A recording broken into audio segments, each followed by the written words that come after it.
My name is Gene Stone. Could you spell the last name? S-T-O-N-E. And I mentioned that before we get into this interview that I did interview the James Stone from Texas, and you seem to mention that you may be related from the British lineage, right? That is correct. Could you talk about that? One of my ancestors, whose name was also James Stone, moved from Virginia, served in the Revolutionary War as a Virginia volunteer. He then moved after the war to North Carolina, then to Georgia, each place about 5 years at a time. And then he and his eldest son moved to Rusk County, Texas. And that was in the early 1800s, as I recall, about 1830.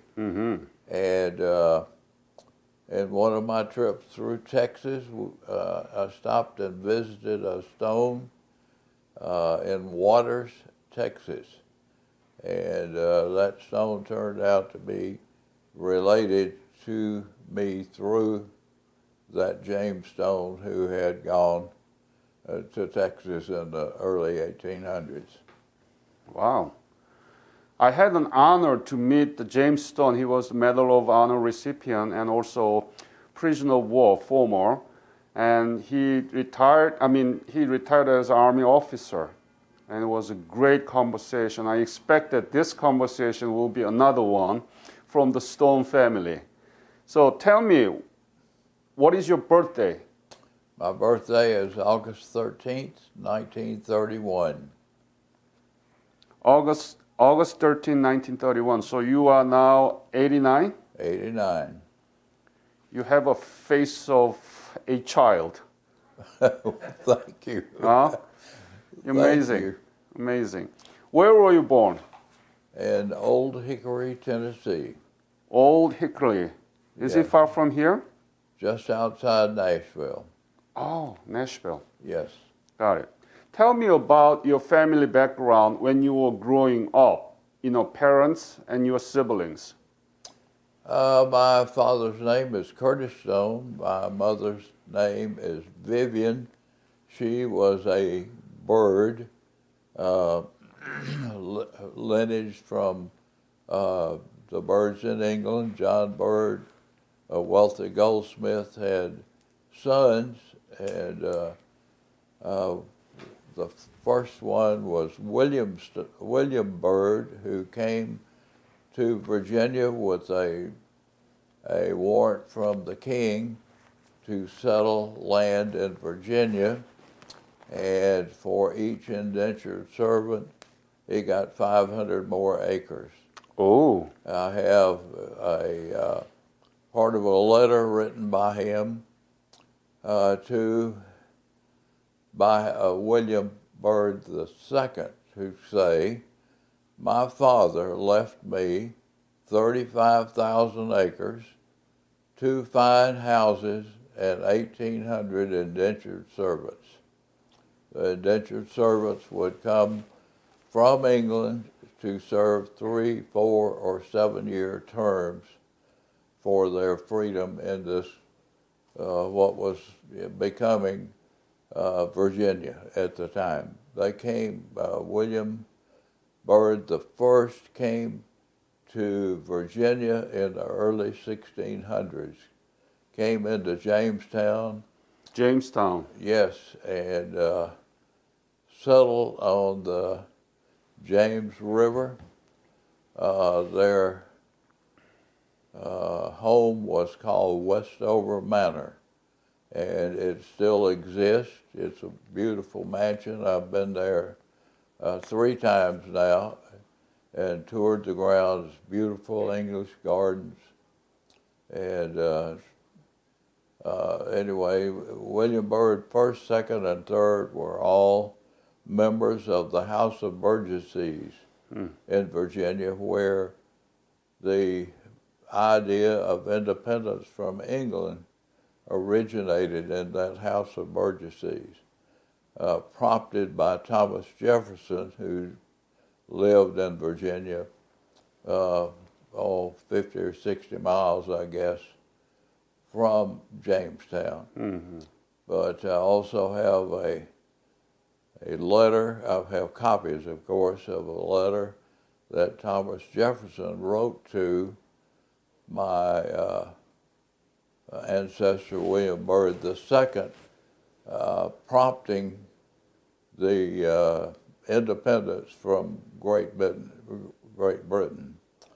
And so that was where the idea of independence originated. Great. So you were born in 1931, 2 years after the Great Depression took place. Yes. But since you seem to have a rich family background, how was it like to growing up in the era of Great Depression and impact? You know, I don't suppose that I knew at the time there was a depression. My father worked for the DuPont company. Mm-hmm. They had built a plant in Old Hickory. Old Hickory became a town during World War I when the world's largest powder plant, smokeless powder plant, was built. And they were producing their very first smokeless powder in Smokeless powder. Smokeless powder when the war ended in 1918, so it immediately shut down. There was a village there called Old Hickory, and DuPont bought all that in 1926 and built a rayon plant, a sulfuric acid plant, and a cellophane plant there. And my father worked in the rayon plant, and they worked long hours in the 30s. They worked 56 hours a week. I only had off one day a week. But my father was never laid off during that time. He was a foreman in the rayon plant there, and he worked there 44 years, I believe. So you were you had a very exceptional life. Yeah, we we always had food to eat, and times were different. But my dad had I remember barely a 1933 Chevrolet, but I went with him to the dealer to trade that for a 1936 Chevy. So, even though it was Depression, we seemed to have plenty, and, we didn't want for anything, of course. So tell me about your educational background. Where did you go through the schools, and when did you graduate from high school, and what is the name of high school? I went to DuPont Grammar School, which was the largest grammar school in the state of Tennessee at the time. Mm-hmm. Then I went to DuPont High School, where there were about 480 students. In my class of 1949, there were 110 of my classmates, including me. So, considering all this background, what was your academic interest at the time? What did you want to become? I wanted to become an engineer, mechanical engineer. Mm-hmm. Later in life, I realized that my real interests were history and English. I shudder sometimes at the way we Americans slaughter the English language. Yeah. Yeah, I had a lot of chances to interview the British soldiers, Korean War veterans, and they said there are two English. One is English, the other one is American. That's true. I don't want to get into that, okay? Okay. Yeah, so let me ask this question.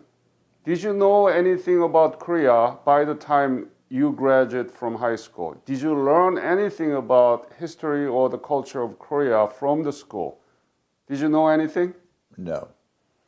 I knew it was a country, you know. You knew that? I had studied, you know, world geography. Okay. In high school. I knew I could name the countries in the Far East as well as, you know, around the world. But I only knew that it was Korea. I knew nothing about it, nothing about its people. Did you know where it was located at the time? Okay. Yes. Did you learn anything about other Asian countries like China and Japan? Well, I guess I knew probably more about China simply because of, I can't think of the person's name who was in China, but anyway, I knew that gunpowder was invented by Chinese. Invented in China. That silk, the production of silk was first used in China. Ink and papers too. Yeah. And you know, I knew a little about it. Okay. So after the graduation of high school, what did you do? I went to Tennessee Tech in Cookeville. Tennessee Tech? Yeah, that's Tennessee. It is now Tennessee Technological University. And Cookeville. that's a college? Yes. And what did you do? Studied mechanical engineering and industrial management. Ah. Did you like it? That's okay, yeah. And what happened in where were you? What were you doing when the Korean War broke out on June 25th of 1950? I was in school at Tennessee Tech. How did you come to know about it? On the radio. Radio? Yeah. Okay. And then read about it in the newspapers. Mm-hmm.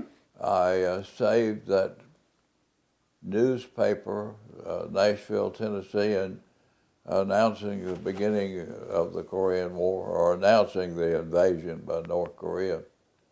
And I had collected numerous World War II magazines, newspapers.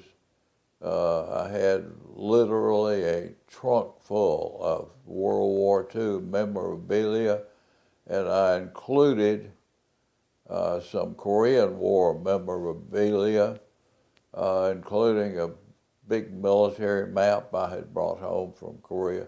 But anyway, I donated all that to the Tennessee State Library and Archives. Oh, so you don't have it? I don't have it, no. How about, do they have a scanned version of your memorabilia on the Korean War? Can we ask them to scan so that we can publish in the website? Yes, you can. Yes, you can. I mean, you should call them and ask them to scan it and provide it to my foundation. Can you do that? You are the owner. No, Tennessee State Library and Archives is the You are the donor. I'm the donor. Yeah. Yes. Could you ask them to do that? Yes. That would be great, because this interview will be published in my foundation's website, and there are many Korean War veterans who provided other memorabilia is down there so that people can click and see. So if they can provide a scanned version of your memorabilia, that would be great, sir. There is on the Tennessee State Library and Archives website a section called Virtual. Then it's been already scanned. And my interview and my photographs that taken during the Korean War, there are a number of them in that website you can look at online. I see. Thank you. So, how did you become Korean War veteran from there? What happened to you? I was in ROTC at Tennessee Tech, I went from Tennessee Tech, my first assignment in the Army. After ROTC, I was a platoon leader in a heavy weapons infantry company at Fort Jackson, South Carolina. Mm-hmm. While I was there, I volunteered for a top secret organization called the Counterintelligence Corps. Mm-hmm. Qualifications were very strict. I could not have any kind of record, police record. I had to make at least 120 on the Armed Forces qualification test. I had to be at least 21 and a college graduate. Mm. When was that? When did you apply for this counterintelligence corps? 1952. 1952. So you knew already that Korean War broke out. Yes. Yes. Yes. And you were first lieutenant or second lieutenant? Second lieutenant. Second lieutenant. Were you thinking that you might be dragged into the Korean War Absolutely. At the time? Absolutely. Were you afraid or were you excited? I would answer your question like this. My mother said to me, Gene, why don't you just continue in school Yep. and not go in the Army yet? Because you could probably avoid the being in the Korean War. And I said, Mother, I am an American citizen. I'm young. It is my obligation to serve my country. I have made an obligation to the United States Army. While in ROTC, I had taken the oath in ROTC. I said, it's my obligation, it's my duty to serve my country wherever they send me. So if they send me to Korea, so be it. Okay. Did ROTC program pay your tuition? No, No? no, You paid your own tuition? absolutely. Why did you join the ROTC then? I mean, these days, ROTC pays a lot of those tuitions and other expenses. The last year of the ROTC paid $110 a month to me, but I worked at the DuPont plant on Saturdays and Sundays all the time I went to school.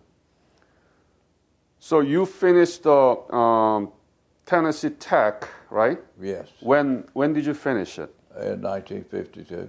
1952, and then you went down to Fort Jackson, South Carolina. That's correct. And then you applied for counterintelligence I corps. volunteered, and that was lots of interviews, conversations, meeting with boards, and was finally accepted, and went from there to Fort Holabird, Maryland, to counterintelligence school. It was also at the time Central Intelligence Agency headquarters. It was also central files, all intelligence files of military services and CIA were stored there, as well as the president's train. So I went to school there, I think about 8 months to learn to be a counterintelligence agent. And then when I graduated from that. When? 53? Yeah, early in January of 1953, yeah. Mm-hmm. So tell me about the intelligence kind of training. What did you learn? What is it like to be in the school or institution that you are trained to be the counterintelligence officer? Counterintelligence, first of all, counterintelligence investigates and prosecutes 8 offenses against the military. Treason, sedition, subversive activities,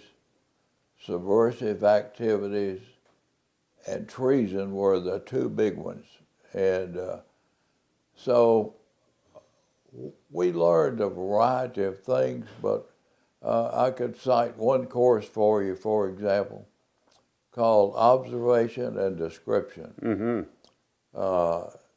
The first day of class, there's probably 25 in my class, and they put us in Chevrolet sedans, and we rode downtown Baltimore. Yep. And we pulled up to this large building. I don't remember what it was, maybe a courthouse anyway, it had lots of steps going up to an upper level, you know. So we pull up and stop, and here comes a man running down the steps, and here comes another man after him, Mm-hmm. shooting at him, of course, with blanks, but a pistol firing at this guy. Yeah. Then we pull off, and we go back to class. We had been warned before we left that we were not to speak to each other until we came back to class. So we got back, everyone had to write a description of what they saw. Absolutely 25 different descriptions. Blue suits, brown suits, Yeah. hats, no hats, what kind of gun, who knows,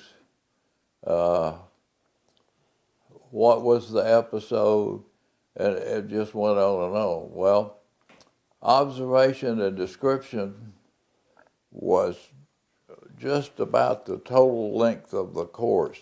Mm-hmm. And by the time we finished, and as I recall, there were 16 of us who finished that course. Others had washed out along the way. But anyway, when we finished that course, all of us could write the same thing. What we observed and what we saw was always identical. So one big thing we learned in counterintelligence was to observe and be able to describe. Absolutely. When I've been on jury duty Yeah. 4 times, and I just shudder at the descriptions that witnesses present, and I think, oh my goodness, they really don't know what they saw. You know, I watch a lot of detective stories, movies, and so on. That's what they are doing. When, you know, the people were trained by the CIA, they brought into some restaurant and asked them to describe something that they saw, observed. Hey, very interesting. Did you, I mean, were you good at it, or what do you think about yourself? I'm still good at it. You're still good at it. My wife marvels when we're driving down the road, and I say, "Did you see that?" Uh-huh. Did I say what? I said, "You're not looking. Yeah. You're not observing." So you were good at the time? I was really good at it. Okay. Really good at it. Excellent. So you finished. Oh, go ahead. Other things that we learned was how to interrogate, how to look for, how to ask the right questions to get the information from a suspect, or, you know, if we like, well, I'll get to that later. But anyway, we learned how to interrogate properly. We studied judo. I was a judo expert. Oh. I tell you, I could kill a man in 3 seconds. Really, I mean, I could whip him down instantly, and you know, we learned that. Thank God that I met him at his age of 89, not 39. Yeah, right. But we learned little simple things like how to crack a safe. You know, military installations, every unit had a little safe, this small, virtually unsecured. So we had the little tools, we could just open those in a flash, And I You don't should know. have been in the movie. We, we learned things like we learned to identify languages, and we learned to identify people. Like before I went to the Orient, all Orientals were the same to me. Right. But even before I got there, I knew how to distinguish between Korean, Japanese, Chinese. I could distinguish those three. Tell me how. Can you tell me I'm Korean or Chinese or Absolutely. Japanese? Why? What makes you feel that I'm Korean? It's the shape of your head, your hair, your eyes, and your mouth. That doesn't tell me anything. Well, that's how I identify. So tell me the difference between Japanese Yeah. Japanese eyes are more slanted than yours. Mm-hmm. They are narrower. Mm-hmm.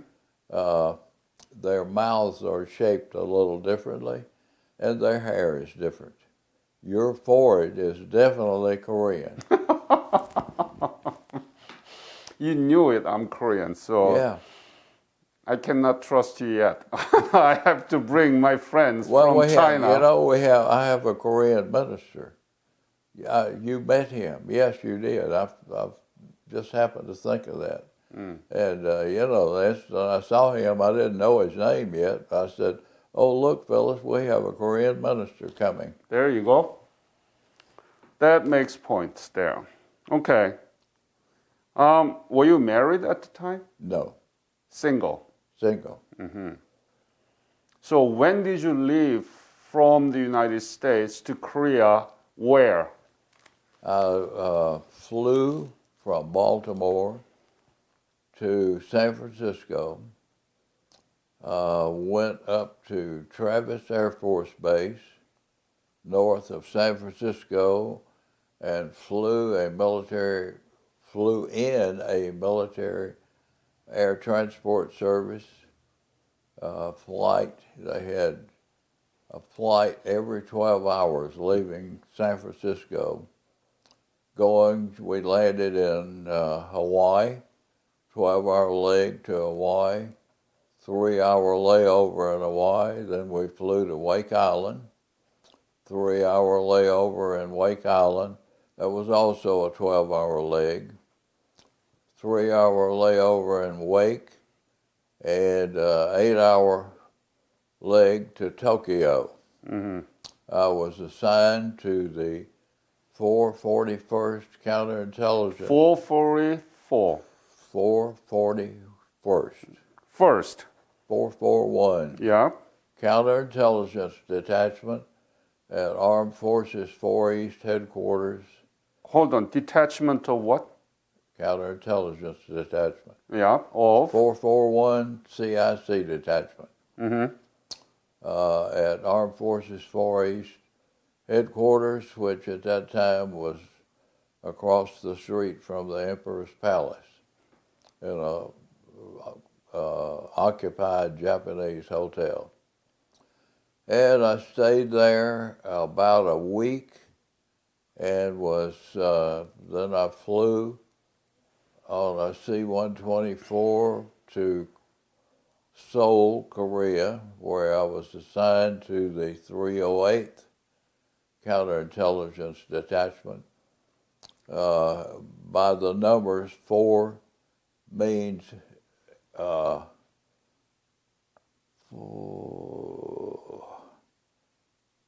trying to think of the correct word, not regional command.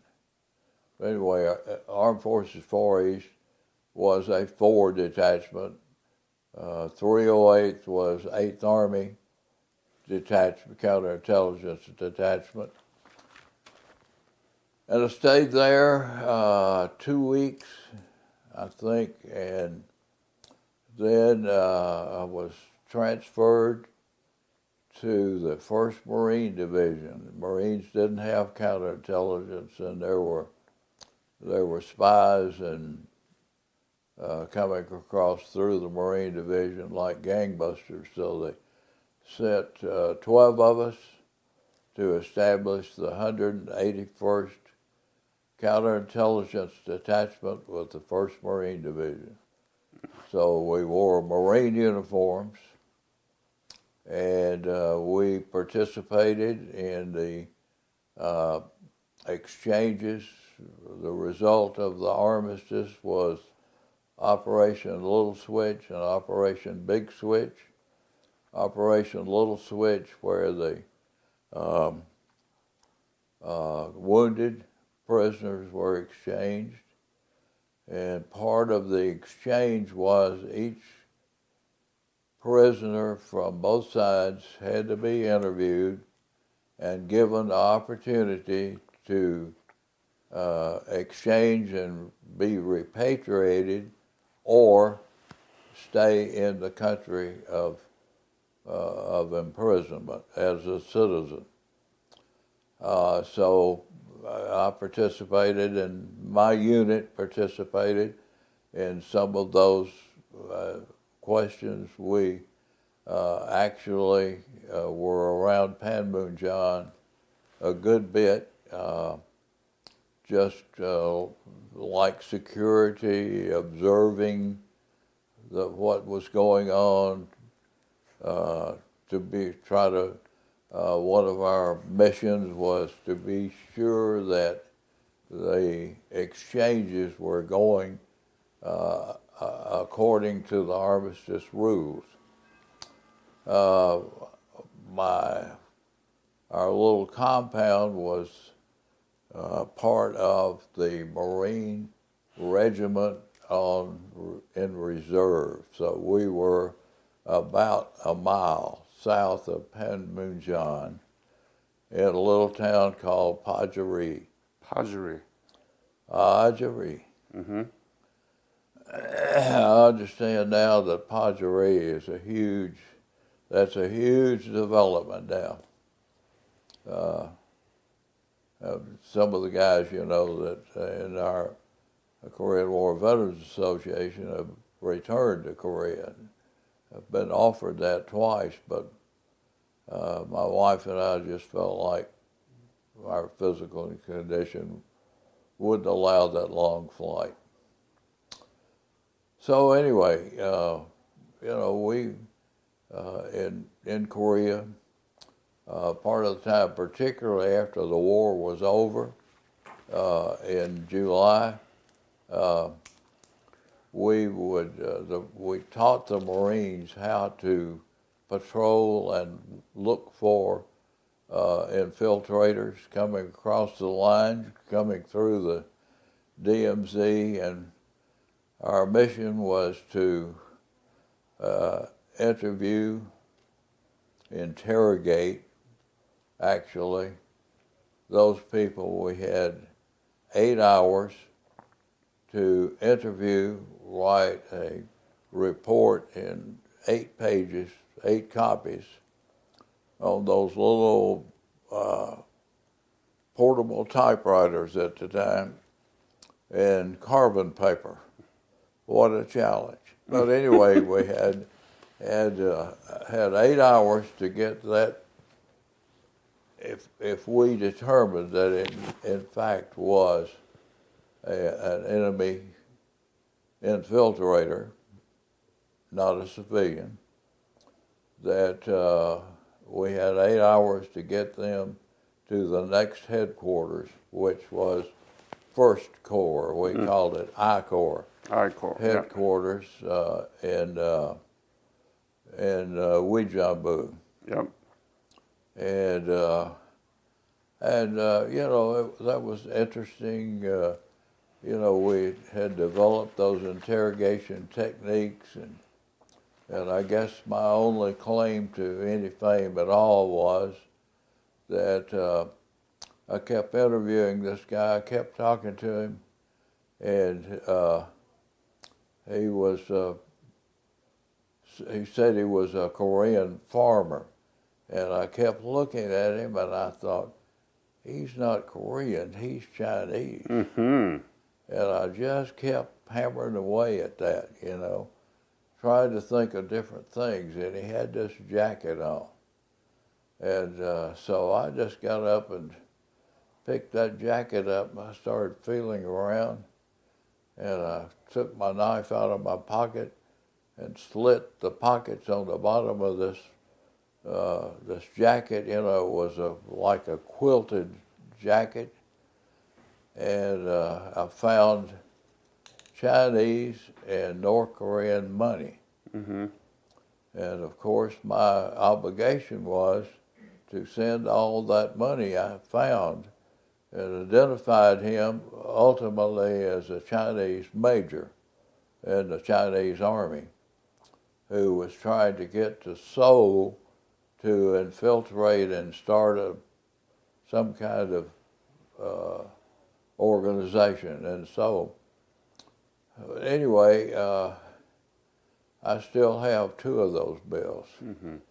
So before, didn't you have a Korean translator with you? I did. I had a translator and an interpreter. So couldn't they identify those people who claiming that they are Korean but Chinese by pronunciation of Korean language? They only say what I say. Huh. Before I forget, when did you arrive in Korea from Tokyo? 1953, right? Yeah, it was in February. February. 53, yeah. And did you landed at Gimpo Airport? No, in Seoul, which was K-12. Oh, Suwon. Yeah. I think it's a Let's Suwon. see, we landed at Daegu, which was K-8. K2. K2 at Yeah. Daegu, yeah. And then we landed in Seoul. Later on one helicopter trip, I went out to Gimpo, which was K-14. K14, yes. Yeah. So you took flight from Yeah. Tokyo to everywhere until you got into Seoul, Correct. and then you move up to Panmunjom, That's correct. and you joined the 181 CID. Right. Okay, First and Marine 12 of you. What was your rank at the time? Still Second lieutenant. second lieutenant. Yeah. And you talk about interrogation techniques. What kind of techniques did you develop and use for the Korean War? Any special or anything you remember? Well, I remember, you know, we would start with simple questions, and then we would ask questions that we knew would not be correct, Mm-hmm. and watch their eyes. I could watch a person's eyes and tell if they were lying or not. Mm-hmm. Not every time, but frequently I could tell. If they were lying, I could tell by I would watch their hands. I could tell, you know, if we were getting somewhere, or we are or are we not, you know. But I don't know, it's just techniques that we developed along the way. In my unit, part of these people that went up had been in the old OSS in World War II. So I probably learned more from these older guys. They were, you know, captains and majors. And I would sit in on their interrogations a lot of times, you know, pick up tidbits from them. We would, the Marines would gather up prostitutes. Mm-hmm. After the war was over, the prostitution was rampant there in the Marine Division. And so they'd pick up, you know, 10 or 12 at a time. And you know, how am I going to interrogate them to determine if they're a spy or not?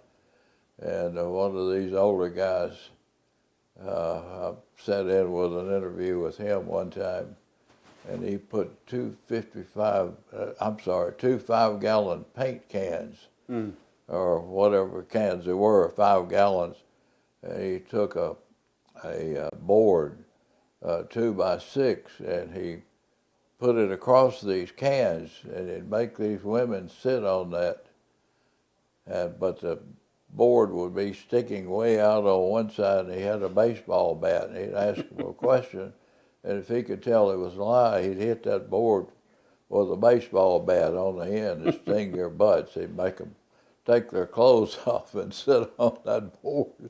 So I kind of learned that. I started doing that myself, you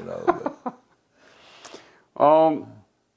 So you were there around Pajiri, around March, April, May, June, until July, when Yes. the armistice was signed on July 27. Yes. Can you give me some sort of idea of how many prisoners, and was it mostly Chinese, North Korea? Can you give us a ballpark figure of what you have done and you found out?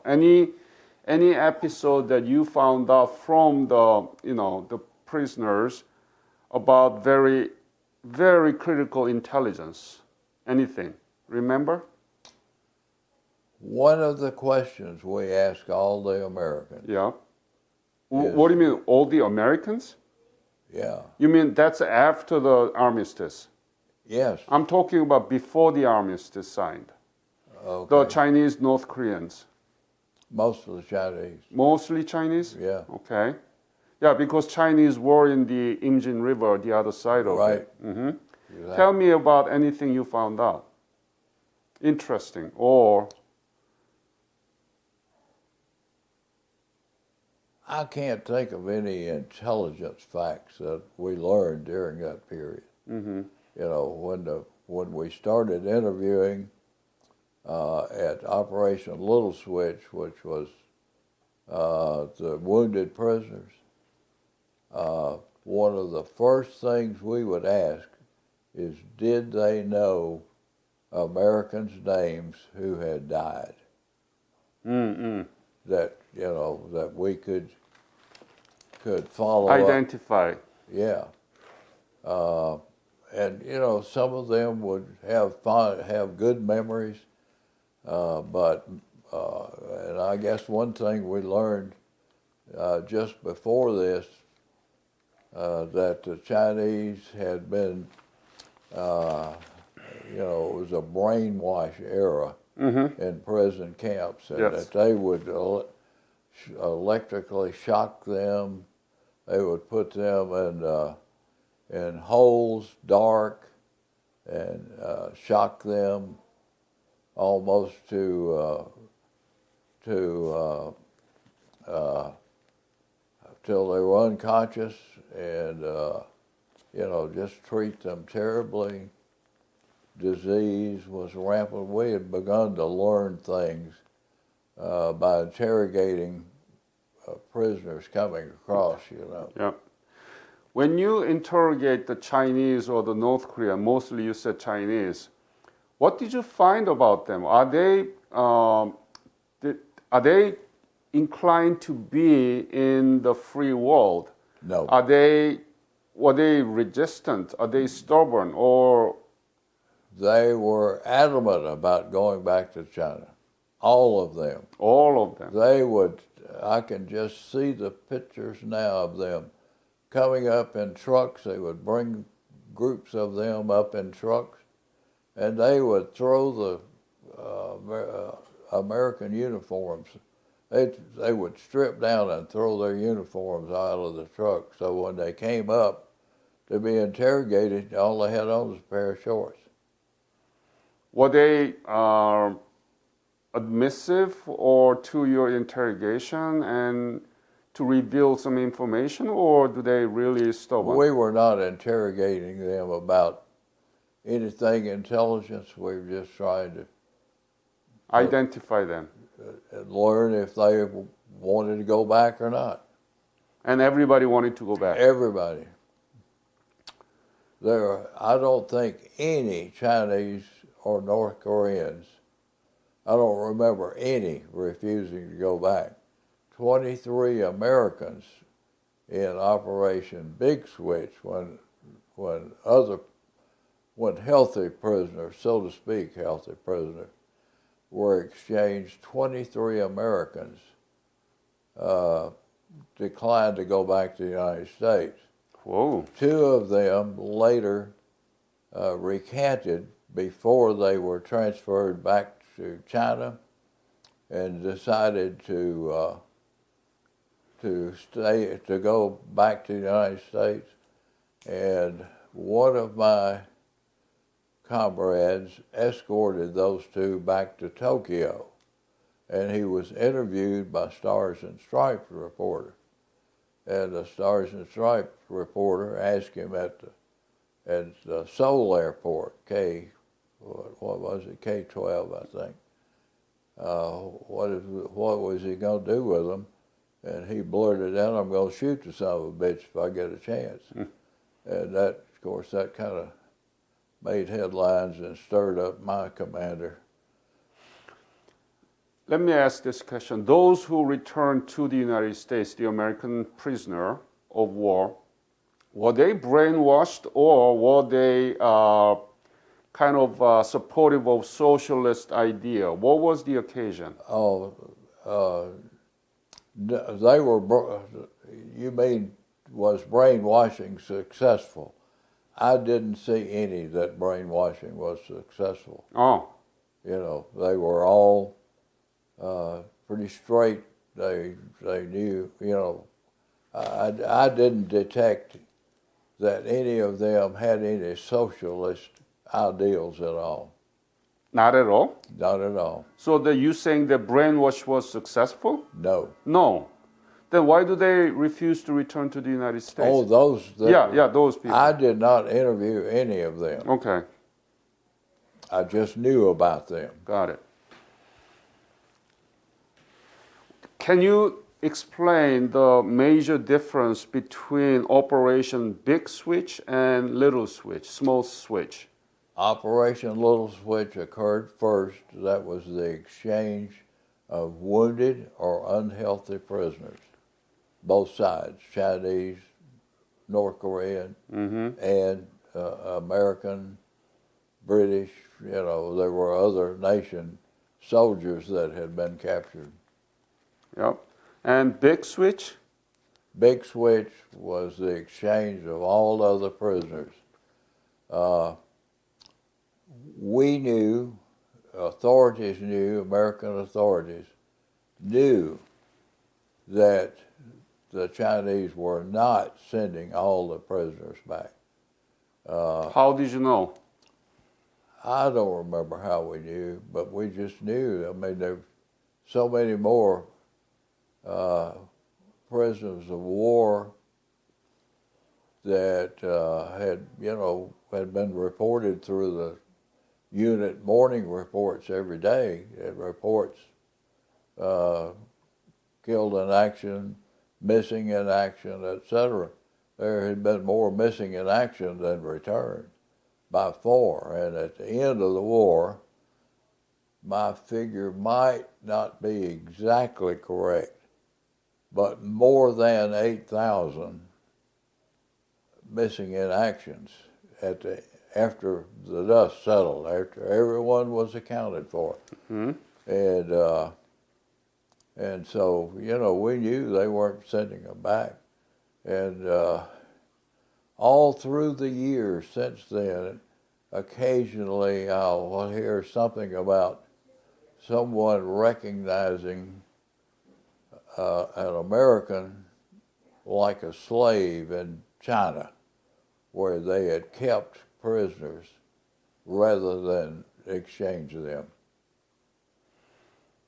I had a chance to interview more than 50 ex-prisoner of war of American soldiers who mostly were in Byeokdong prison camp run by Chinese.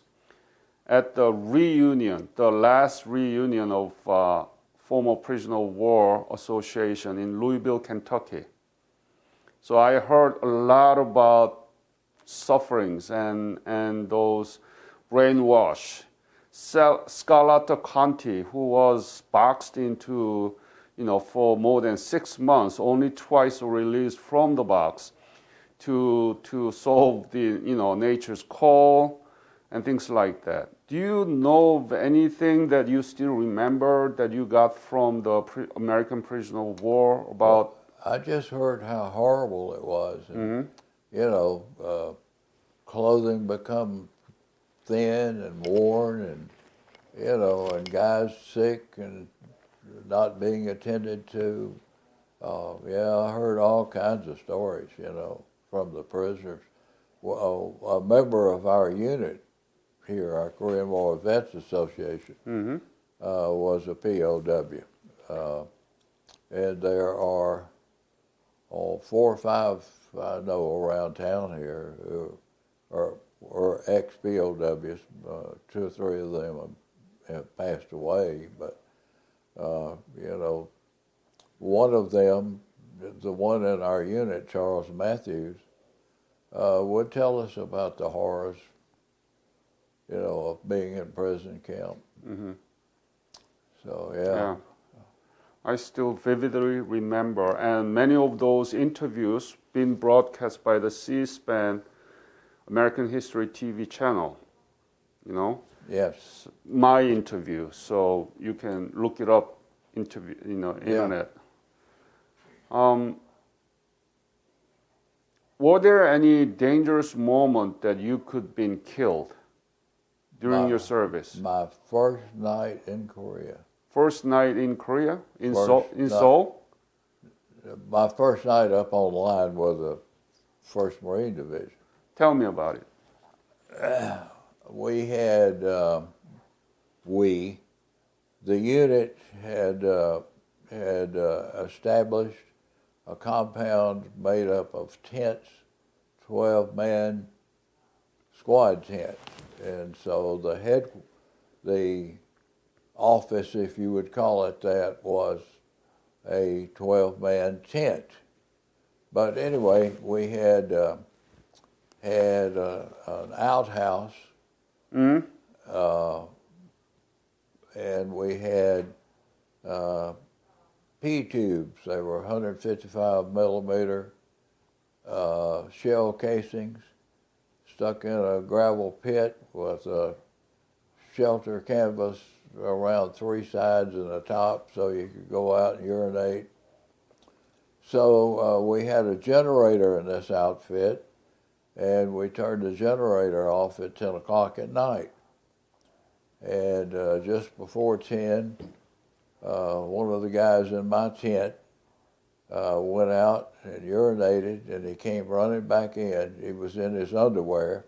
I was laying in my cot in my underwear. I'd just been issued an M2 carbine and all ammunition I wanted, and a .45 automatic. And I had loaded 3 30-round clips for the carbine. I had 1 clip in it and 1 round in the chamber and had it on safe. And so this fellow went out to urinate, and he came back in, running back in before he had time. He said, "Get your gun, get your gun. They're coming over the fence." And I said, "Who's coming over the fence?" He said, "Where the hell you think you are?" "They're Chinese." I said, "Oh." So I slipped my boots on and grabbed my carbine and went outside. He was already out firing his .45. And I went around. We had a little dark room building built, and I ran around the edge of that dark room, and there was, we had a concertina fence, that's coiled fence wire, probably 10 feet high around the compound. And these guys had gotten a 2x12 board from, they were building a schoolhouse at Podgery there. And they had this long board and had it stretched up on top of the concertina wire, and they were crawling up this wire, up this board, and going to jump into our compound. Well, when this guy was just firing his .45 there, and I ran around the end of that little dark room, and there's these guys up on the ones just ready to jump into the compound. So I started firing my carbine, and one of them on down below, who was still on the ground, started firing back, and these rounds hit the building, hit the tent right there where I was. And you know, it wasn't unnerving at the time, but after that was over and they were all dispatched or wounded, then when I got back in the tent, I began to get frightened and think, oh my goodness, I just got shot at. So anyway, we just had my time there, just 2 or 3 little skirmishes like that. Never in any real serious danger, you know. Mm-hmm. I was not in the infantry when I was in Korea. Thank God. What was the most rewarding moment during your service in Korea? To see these men come back home. Mm-hmm. Tell me about it. Well, these, particularly the wounded coming back, you know, they were so thrilled to be out of those prisons, you know, out of those compounds they were in, and the starvation and everything, and there at Panmunjom, we had big tents set up to feed them, just as soon as they got back, you know, and there were just a battery of doctors and nurses for this Operation Little Switch to examine them. But just to see the relief in their faces, to see the thrill of being back among their own, was the most exciting thing in my tour there. The video, the DVD that I gave you, he is Arden. He is from Arizona, and he was there in prison camp for almost 3 months. And I did have a chance to interview him in his home. Oh my goodness, I couldn't believe what I am hearing from him about those atrocities and sufferings and agonies. And then no medicine, no medical care whatsoever. It was horrible. It was horrible. Yes. And they were dreaming about ice cream and big chunk of steak. Those are the things. What do they ask? What did they ask? The first food that they asked to the Americans when they crossed the bridge of no return. I don't know. You know, they were kind of out of my sight by then. They, you know, they took them in these tents to feed them, and they had, you know, I'd eaten in there already a time or two, but, you know, they had like a chow line, but they had tables, and they had Army cooks and servers who would, particularly the wounded, you know, and unhealthy, doctors and nurses would bring them in, and they would tell them what kind of food they had. What would you like to have? You know, we'll give you anything you want. But some of them, I think, might have failed to digest because they've been, you know, given only so small. Exactly right. Yeah. Exactly right. The nurses would monitor what they were going to feed them, you know.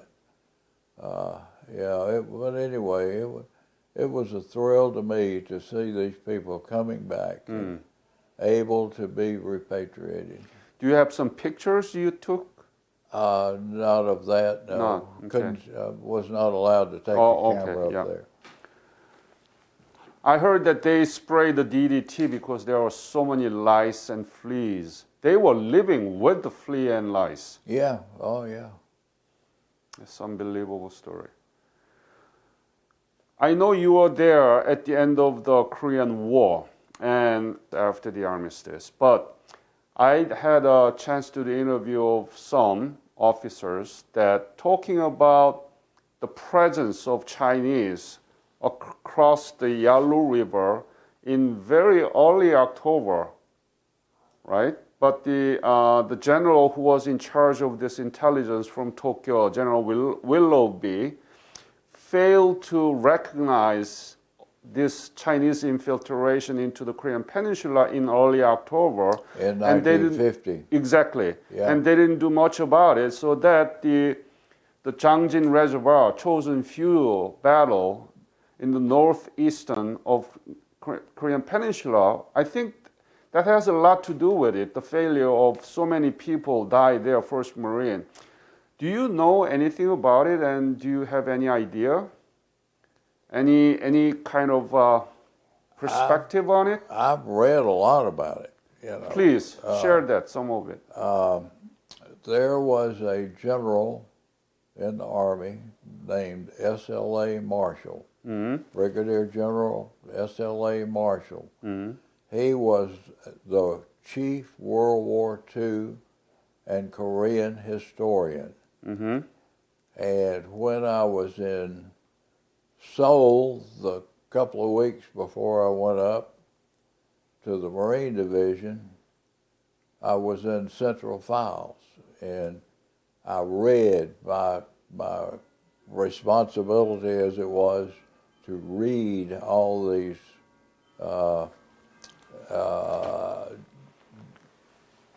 reports by various people, and a lot of General S.L.A. Marshall's reports were in Central Files there, and he described how 300,000 Chinese came across the river in one night, and no one knew they were there, or at least no one reported that they were there. Yeah, that's a critical And failure. he named the units that were actually battalion-sized units, never heard of again.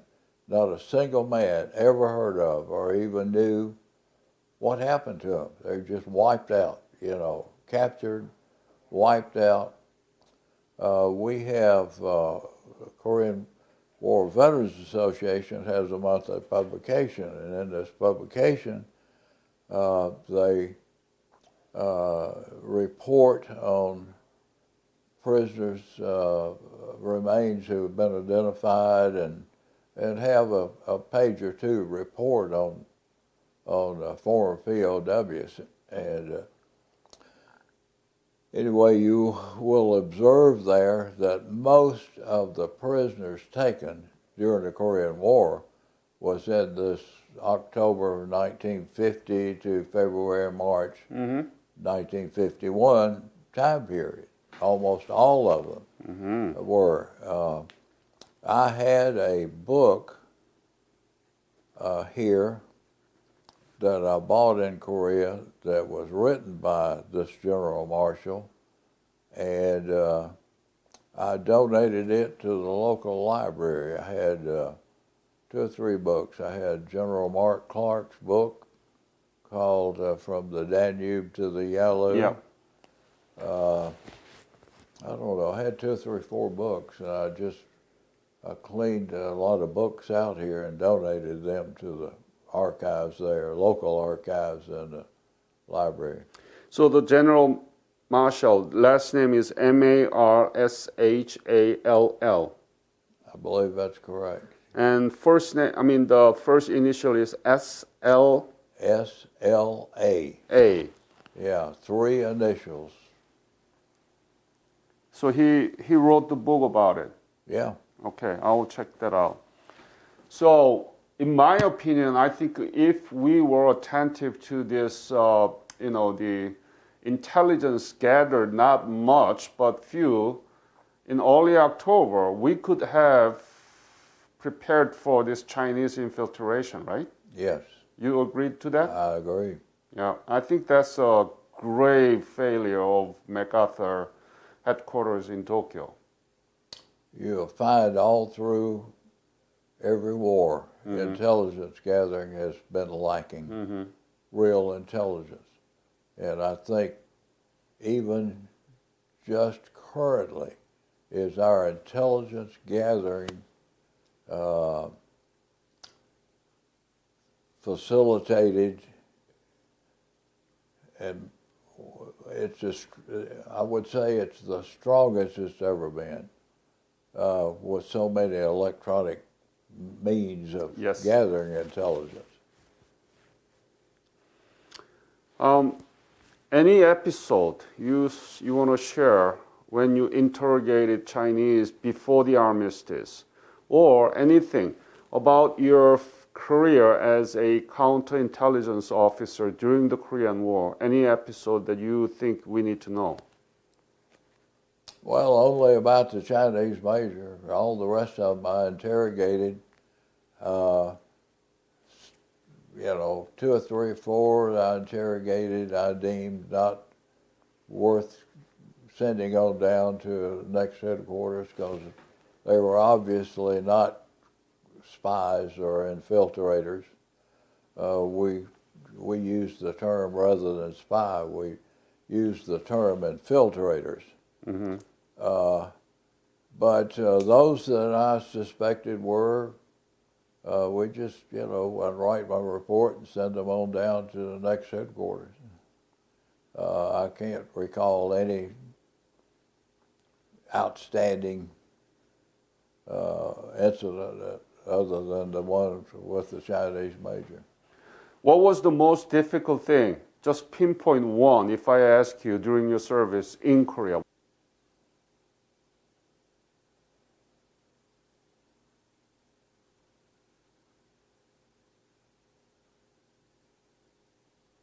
I'm thinking. Was it weather? Too cold?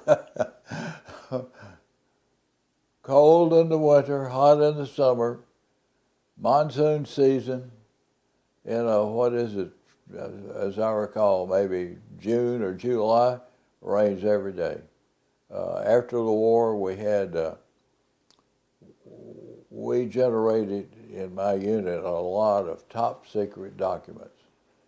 The interrogation of these prisoners was a top secret document. A copy had to go to 8th Army headquarters every day. So we had a routine that one officer would work this routine for a week. We rotated that assignment of driving to 1st Marine Division headquarters with a copy of our top secret documents, and then driving on to 8th Army headquarters in Seoul with our top secret documents, and even our morning report that listed all the individuals in my unit. That was a top secret document and could not be distributed through normal methods, the routine of going to the next headquarters. It was just hand carried. So you must have a lot of chance to visit Seoul many times, right? Yes. You said that you never knew much about Korea other than location. You landed in Korea in early part of 1953. You had a lot of chance to go around Seoul City and compare that with the Pajuri and Panmunjom area, the rural. And now you know what Korea stands for in the economy, right? It's the 11th largest economy in the world. I don't think you can believe that.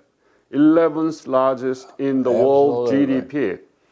You have a very unique perspective. You should have a unique perspective about Korea you saw, Korea now. Can you describe the real detailed description. You said you are good at observation and description, so you have to prove that. Give us Korea, Seoul, and Pajuri, 1950. Seoul. 2 or 3 or 4 tall buildings. We were in our headquarters at 8th Army headquarters. We were in a occupied hotel that the Japanese had built. And we lived in those rooms. You mean Joseon Hotel? Beg your pardon? Joseon Hotel? The name of the hotel? I don't remember what it was. But up on a hill there. And across the street, I can vividly see this residence that seemed to be an elegant residence. Beyond that were very small buildings. There was a bank that was pretty large, and I remember, some details like inflation was so rampant that I saw this one guy, farmers particularly had A-frames. They carried produce, hay, etc. on their backs on this tall A-frame. I saw this one guy going in the bank, one with a wheelbarrow and another with an A-frame on his back that had stacks of bundled paper money. They were going in to deposit, My observation of Seoul were there was some wide paved boulevards, and they had ruts in the middle, and I discovered that had been railroad tracks, probably trolleys before. But, and you asked for my observation of the country, I'll just say that Seoul was a city with, I would meet and see Koreans all the time, and I would, if I was walking the streets, I would speak to them as best I could, of course, in English, and they were all friendly. But all the buildings were small, pretty small. My observation coming out of Seoul, I observed, I can just distinctly remember this building deserted with a tall smokestack out of it that had Korean or Japanese, Korean, I presume. I'm sure it was Korean. It wasn't kanji.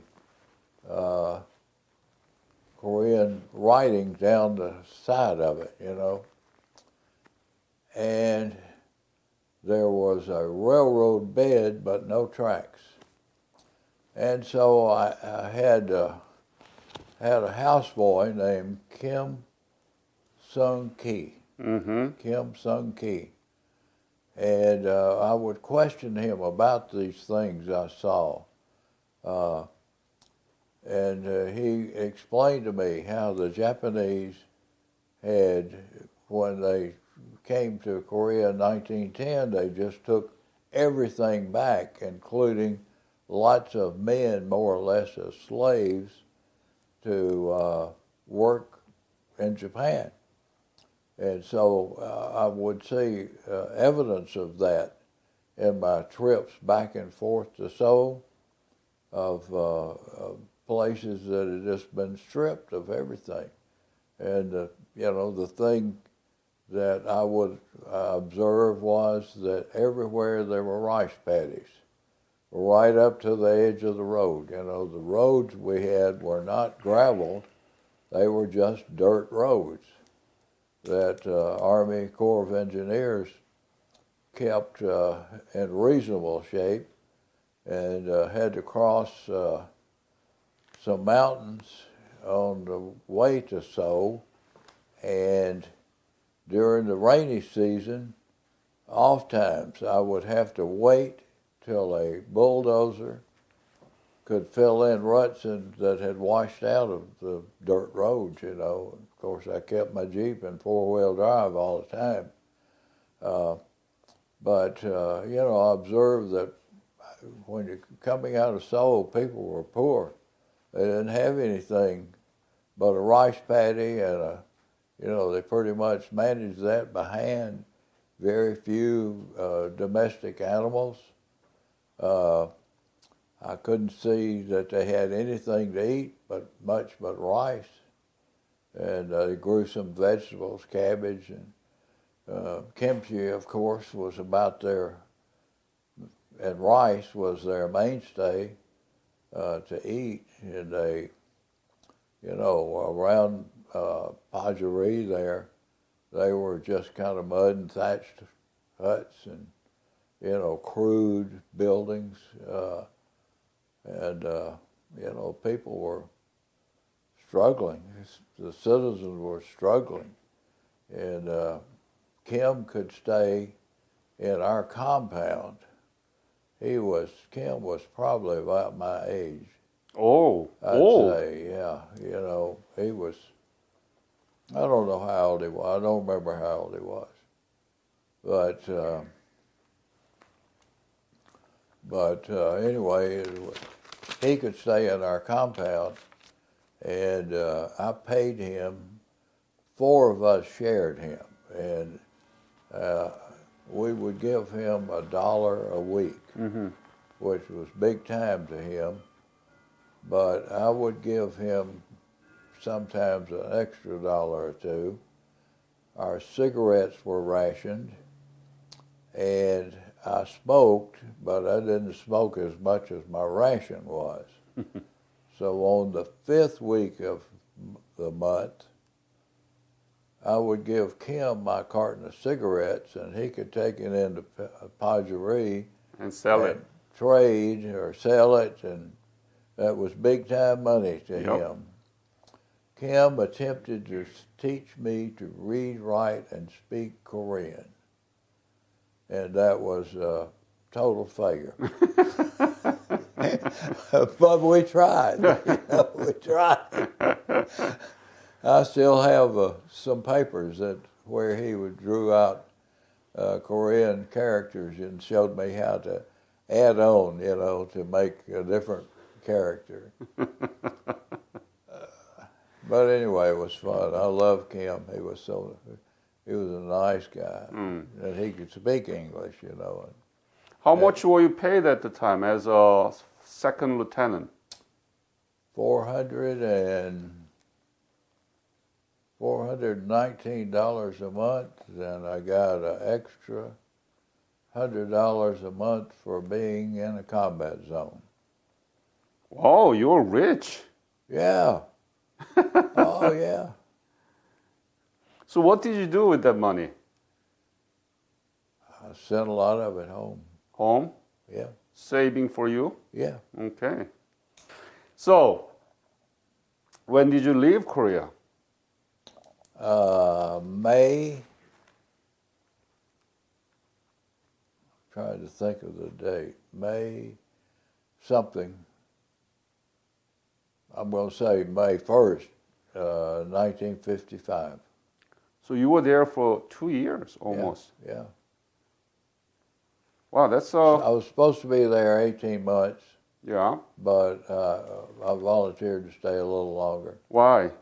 Well, we had things going on, you know, still interrogating, and the number of, there were no new counterintelligence agents coming in, particularly, and so the number in our unit was dwindling. Mm-hmm. So I stayed on to, you know, help things out there. So after you returned from Korea, when did you retire from the Army? May 17th, 1955. Oh, right away? Right away, yeah. Oh, what did you do then after that? I went back to school for 2 quarters. Then I went to work. What kind? Mechanical engineer? Yeah. So now, this is the most important part of my interview with you. When you left Korea, had you ever imagined that Korea would become like this today? Never. Why? Why not? They didn't have anything. I recognized that the people were intelligent. My translator and my interpreters were very intelligent people. You mean Korean? And Kim, Kim himself, he was smart. He could tell me all kinds of things. And, like we had a Korean fella who kept our vehicles up. We had 9 Jeeps and a 3/4 ton truck in our unit. And he kept those up, and, he could speak pretty good English. And, he'd like, I had this little typewriter, it wouldn't half work. And so I took it up to him. Well, he knew just what to do. He took that thing apart and cleaned it up and put a little lube in it of some kind, and boy, it was like a new machine. I recognized that they were intelligent people, but they didn't have anything to start with. No materials, no nothing, So I've just become so pleased, so excited that Korea has done so well. Because, I love the people there. I've got along really well with Korean people, the ones I knew, and anyway, I'm just thrilled to death for them. And as I mentioned, the Legacy 4 Foundation, this lady, Korean lady, married an American airman, I think, and she has formed this foundation for the remembrance of Korean War veterans, because, as they say, we saved their country. So you never imagined that Korea would become like this today? No. You know that about Korean democracy? I do. Tell me about it. What do you know? Well, I've kept up with it over the years, reading in a newspaper, about some of the presidents not doing such a good job and some doing a good job, but a democratic form of government that's functioning for the people. It's a government that encourages enterprise, and Koreans have done quite well with enterprise. For the population of Korea, South Korea, the Republic of Korea, I think they've done enormous things for the number of people that live there. Mm-hmm. So I've just kept up with it over the years. I've watched it happen and excited for Korean people. Mm-hmm. I don't want to get into the politics, but the Koreans put their own president, 2 of them, into the prison right now. So 2 previous presidents are in the prison. Yes. That's how aggressive the civil society is right now. And so what do you think about this?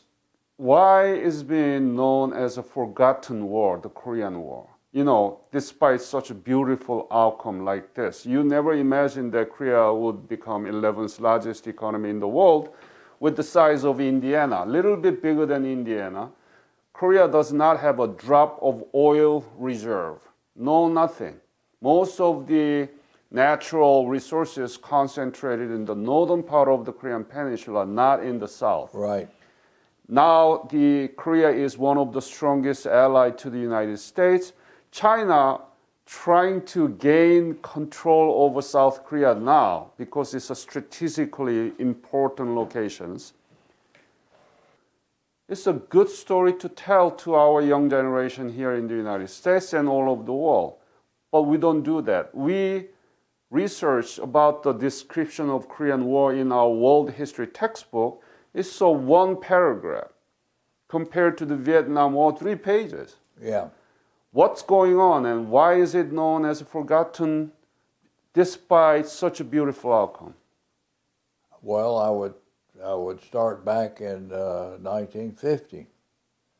Young men like myself in 1950 were well aware of the Korean War. Most of the rest of the population didn't care. I will never forget when I came home, I got off the bus, a city bus. I had ridden a Greyhound bus into Nashville, and then there's a city bus out to my hometown. I walked through a little shopping mall on my walk to my home, which was a block or so from this mall. And an old friend of mine came walking out of a drugstore door as I was walking by. And he said, "Oh, hey, Stoney, where you been?" You kidding me? No, I'm not kidding you. Are you sure? Yeah. I heard this story a lot, but they just... Hey, Stoney, where you been? Hell, I've been fighting a war, you know. And, you know, just if you would go on the streets of Nashville in 1955, 2 years after the armistice was signed, you probably couldn't find anybody who would know any of the details that I'm telling you today. I think you're right. I mean, I'm trying to get the answers from the veterans about this question, and I'm writing a book about to publish it right now. It was U.S. that actually asked Joseon Dynasty to open in 1882. They want Korea to be open to the United States, not the other way around. Koreans didn't want to because they belonged almost loyal to China. They didn't want intercourse with the Westerners. So U.S. opened the Korea, but gave it to Japan in 1905 by the President Theodore Roosevelt. And then Franklin Roosevelt just cut the half of the Korean Peninsula. Soviet Union came to north, U.S. came to south, and then Secretary Atchison declared that Korean Peninsula is not going to be covered by the U.S. defensive perimeters on January 12 of 1950, which became the signal to the Kim Il-sung and Stalin and Mao Zedong so that they attacked in 1950, June 25th. You're exactly right. Americans didn't know nothing about Korea, right? Nothing. That's why we are doing this. We are publishing curriculum book for the teachers, not just the Korean War, but the Korean history. I'll give you my book, and to the Jin, 2 of you, about Korea, how we did it, economic development and democratization. That was my PhD dissertation. I'm so glad to have time with you. And now you really experienced that your old friend told you that, where have you been? Where have you been? I would speak to your remarks about President Roosevelt allowing it to be divided. Roosevelt was a sick man. Yep. And when he went to the Stalin, yes, what was that conference? The last Yalta. One? Yalta. Yep. In Yalta, yes.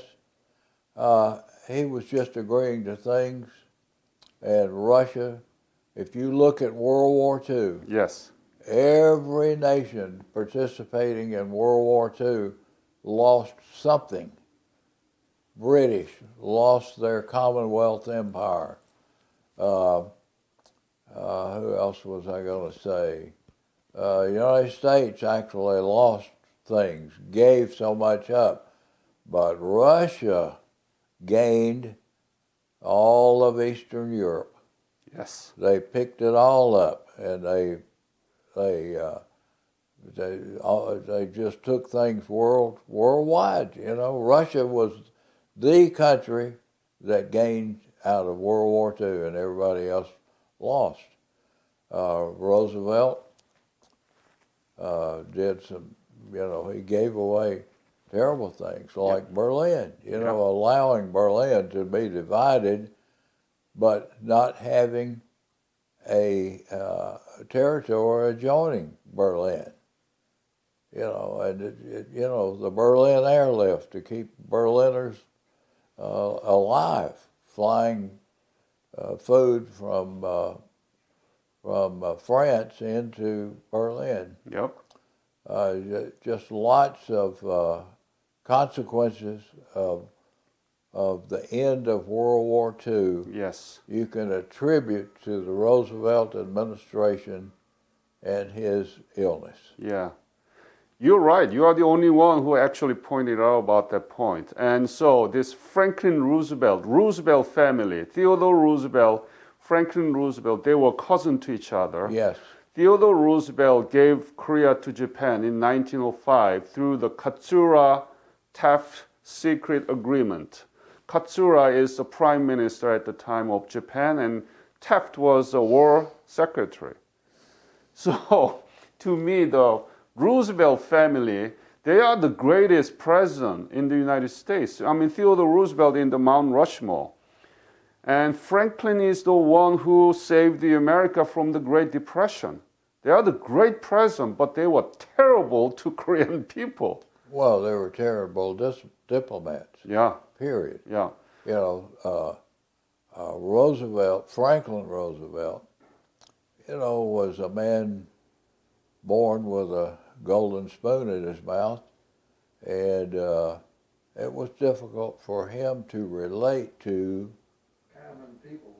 common people like my family. Mm-hmm. And, you know, you say he saved the country from the Depression. I'm not so sure. You're not sure?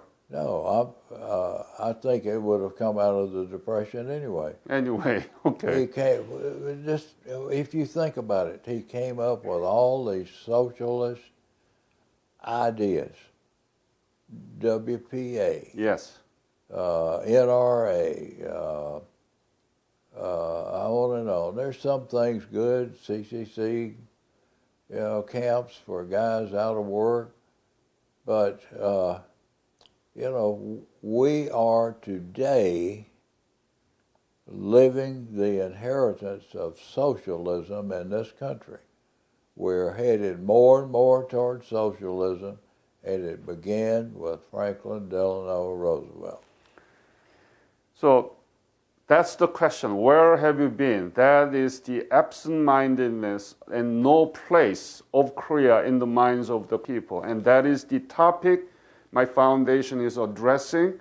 And we're going to have an online meeting with the history teachers from 22 countries all together and talking about how we're going to keep this legacy, the ridiculous legacy of forgotten war despite such a beautiful outcome and honorable service from you and all other people.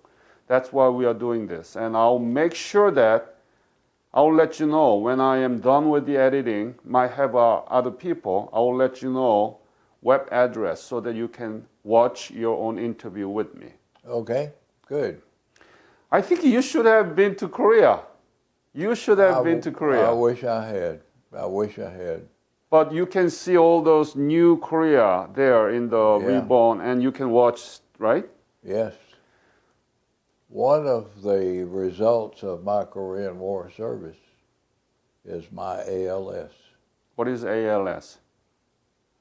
Lou Gehrig's disease. Oh, tell me about it. How does that link?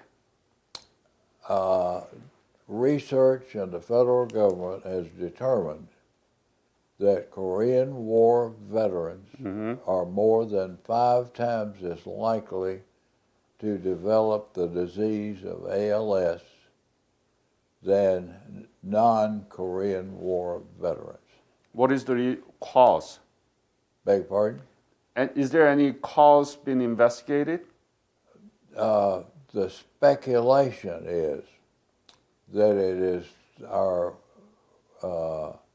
contact with chemicals and minerals. So it's like napalm or any other war? I was never around any napalm, Right. you know, and I've thought about it. I can't think of any chemicals I was around or anything like that, but you know, the federal government has not just the military, but the federal government research has determined this. You see, I've lost the use of my hands, the use of my feet and legs. I will eventually lose my ability to swallow and my ability to breathe. So there's no cure for it. I'm taking a medication that Vanderbilt University neurologist prescribed, and I'm also taking a supplement. I'm under the care now of Dr. David Lee at Vanderbilt University Neurology Department. He is noted as the foremost ALS authority in the world. Is he Korean? He's not Korean. Chinese? Not Chinese. Spelled Lee. And so anyway, you know, I'm dealing with it as best I can. But anyway, that's, you know, the military and the government has decreed that that's my ALS is a result of my Korean War service. Oh, that's too... And so I've just 2 weeks ago was granted 100% disability. Oh, I see. That's a kind of small, but still recognized, and I think it's important. But I think it's too late to have a sort of class action about it. Yeah, right. I wish I'm a lawyer and I can start the class action against the federal government. I'm not giving up. Absolutely not, okay? Not giving up. Nope. It's the 70th anniversary of the breakout of the Korean War, has never been replaced by the peace treaty. What would you say to that? What would you say to that? What should we do, and what is going to be your message to the Korean people? My message to the Korean people is that I'm terribly sorry that a peace treaty was not reached with the Chinese and North Koreans. At some anniversary, 2 or 3 years ago, when the Nashville radio station interviewed me, they wanted my opinion about this very question. And my comment to them was, I do not believe that North Korea and South Korea will ever be united. I wish they were, but there's too many differences. I was watching a television program, I can't remember what the name of it was, but it was about this American physician, an eye doctor, who volunteered to go to North Korea to operate on numerous patients. Yes, I saw that. Remove their cataracts. This couple, a man and woman, when he took the bandages off their eyes, they jumped up and they ran in front of a photo of, life-size photo of Kim. Kim Il-sung. And knelt down and said, "Oh, great leader, thank you for delivering us." And here's this doctor sitting in front of them who performed that miracle for them. They have been brainwashed to the point that I think the idea that the two Koreas would be joined is farther apart than it ever was. It's farther apart than it was in 1953. That is the reality. You are right. But at the same time, the North Korean government doesn't have a facility, doesn't have a money to fix those the cataracts, so that they allow this, others to come in and take care of it. But at the same time, they made sure that these people not sided with the Westerners or outsider, they threatened them to pay tribute to the Kim Il-sung about that. Otherwise, they're going to be persecuted. So they are doing these things. Aha. Yeah. Yeah. So it's a mixture of. How terrible. Anyways, thus my comment. Very. I don't believe they'll ever unite. I wish they would. There are so many hurdles to go through. Yes. Yep. Any other comments that you want to leave to this interview about your service in the Korean War as a counterintelligence officer and American soldier? It was an honor for me to serve in the United States Army. It was an honor for me to serve in Korea. I will forever be close to Korean people that I know. I have attempted to improve on the relationship I have with Koreans. When I meet a Korean person like you, I try to enhance that relationship, because I think so much of Korean people. I'm honored that I had some small part in saving their country. You did. You are part of that American operation there.